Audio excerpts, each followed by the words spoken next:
мислам дека нема прекршување на уставот, бидејќи парламентот како куќа на народот, таа треба секој пат да биде достапна и секој пат треба да биде, пошто и кај нас, нели, парламентот постојано заседание, постојано треба да биде отворен и да влегуваат пратеници, да влегуваат обични луѓе, да прашуваат, комуникација да се врши, така што не гледам некоја дека тука уставот се прекршува. Но што е со уставно загарантираното право на граѓаните на мирен протест без претходна најава? Па добро, уставот наш е доста либерален во тој поглед.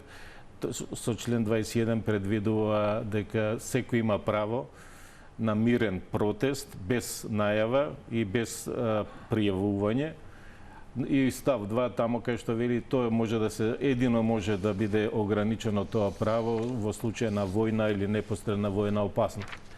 Но од друга страна има и други членови на уставот, на пример слобода на движење, член 12 и така натака, кој што очигледно бидејќи секое право, значи и одговорност. Некој ако земе да блокира парламент, тоа значи на некој другото право, кој што има право да влезе, да работи во тој парламент, му е ограничено, односно слобода на движењето не може да влезе.